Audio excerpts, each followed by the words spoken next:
Hai semuanya, dengan Ardo di sini. Selamat datang di channel kami, Semesta Tech. Di sini kita akan membahas tentang IT dan seputar teknologi terkini.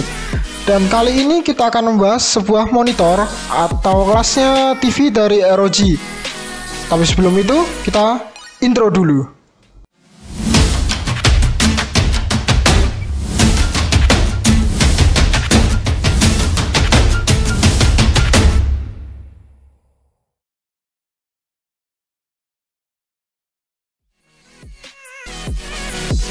Asus ROG XG438Q.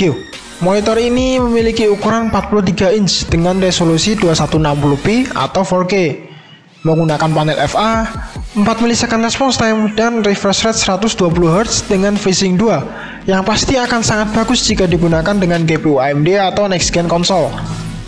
Selain itu, monitor ini juga sudah HDR600 atau HDR10 dengan maksimal brightness di 600 nits. Jadi dari spesifikasi ini kita bisa melihat kalau ini adalah monitor gaming, tapi terlihat seperti TV.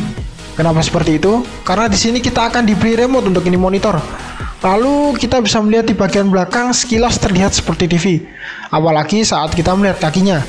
Standnya terlihat seperti kaki TV, jauh banget sama desain kaki monitor pada biasanya. Tapi monitor ini menjadi monitor gaming terbesar dengan fitur yang cukup lengkap. Bisa dibilang semua elemen yang diperlukan oleh gaming sudah dimasukkan oleh ROG. Dari ukuran layar yang besar, panel yang sudah oke, response time di bawah 5 millisecond, refresh rate di atas 100Hz, resolusi 4K, color accuracy yang oke dengan DCI-P3 di 90%, serta diberi speaker di bagian belakang monitor. Tapi kalau dibandingin dengan TV HDR zaman sekarang, monitor ini tetap yang terbaik karena kita mendapatkan response time yang lebih baik saat kita gunakan memainkan game. Monitor ini memang jadinya hybrid, tapi ini bisa menjadi opsi menarik untuk para konsol gamer. Karena ini monitor sudah FreeSync 2 yang pasti bakal mantap karena PS5 dan Xbox Starlight menggunakan GPU dari AMD. Resolusi 4K dan 120Hz bakal menjadi ideal banget untuk para gamer konsol. Bisa dibilang menjadi salah satu monitor gamer konsol terbaik. Untuk desainnya, ukuran 43 inch itu ukuran yang cukup besar untuk dijadikan suatu monitor. First impression saya saat saya mainkan game rasanya agak aneh karena vision saya sepenuhnya tertutup sama layarnya. Tapi saat saya mencoba main dengan jaraknya agak jauh, vision saya jadi lebih oke. Detail bagian pojok monitor jadi terlihat lebih jelas tanpa harus menengokkan kepala, dan ini cukup nyaman. Lalu kita putar balik di bagian belakang monitor. Seperti biasa, kita akan melihat desain-desain khas dari ROG. Dan keperluan input kita bisa lihat di bagian kiri bawah yang tertutup.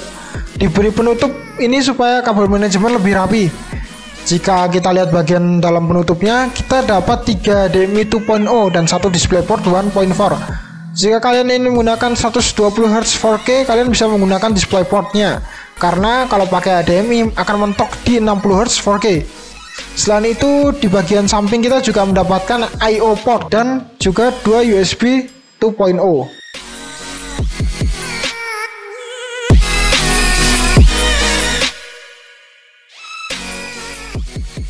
Lalu kita beralih ke bagian speaker. Untuk speakernya sih cukup kencang dibandingkan speaker monitor pada umumnya. Bassnya pun juga lumayan kerasa, meskipun agak samar-samar sih. Lalu bagian standnya mengambil bentuk V dengan bahan menggunakan metal logam yang cukup berat. Next, kita bahas implementasi HDR-nya. Pertama, kita tes untuk manfaatin HDR 600-nya. Kita tes pada sinematik salah satu game Ghost of Tsushima karena scene pada peperangan cukup bagus untuk dijadikan patokan HDR. Warna muzzle flash dan senternya juga cukup terang, lalu reproduksi warna juga akurat. Dan yang paling saya suka adalah kontrasnya benar-benar bagus banget. Dynamic backlight-nya langsung mati kalau gambar dalam posisi gelap. Overall, untuk keperluan nonton sih oke kok, apalagi nonton film HDR. Lanjut ke gaming. Menggunakan HDR, gambar yang dihasilkan pun cukup baik. 600 nits sangat jauh dibandingkan monitor dengan HDR 400. Perbandingan sangat terasa pada game yang menggunakan pencahayaan tinggi seperti GTA 5. Tentu saja tidak baik jika dimainkan dalam ruangan yang gelap dengan HDR menyala. Lalu pada local gaming zone, sayangnya di sini kita hanya mendapatkan 8 zones. Jadi kalau di desktop dengan background yang gelap dan mouse kalian dimontir-mandir, kalian akan lihat gaming zone akan menyala di wilayahnya doang. Tapi gak sampai mengganggu karena bisa dimatikan di bagian OSD. Jadi untuk HDR monitor ini cukup bagus jika buat nonton film atau main game jika game tersebut support HDR.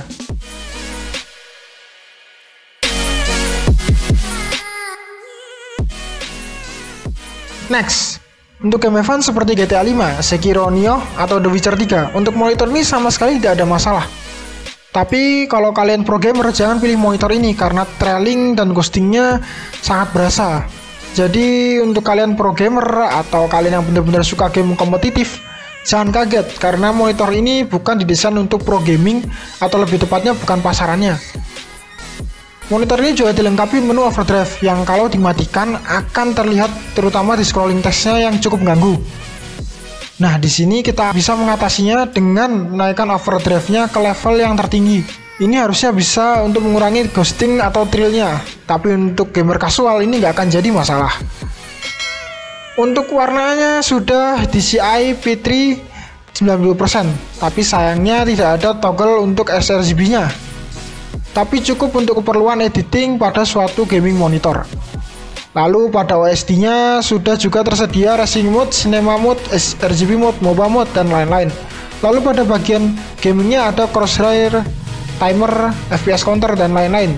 Jadi kesimpulannya, Asus menjual monitor berdasarkan ukuran dengan fitur gaming yang lumayan lengkap. Tapi tetap saja tidak cocok dibandingkan dengan monitor ROG lainnya yang lebih condong ke gamingnya. Monitor ini cocok digunakan untuk kantoran yang terkadang bisa dibuat untuk main game atau bisa dibilang casual gaming.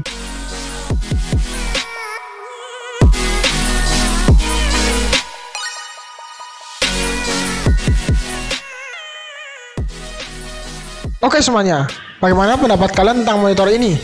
Apakah monitor ini cocok untuk game PC ataukah game konsol? Tulis pendapat kalian di kolom komentar ya.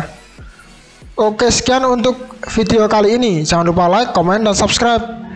Sampai jumpa di video selanjutnya ya. See you.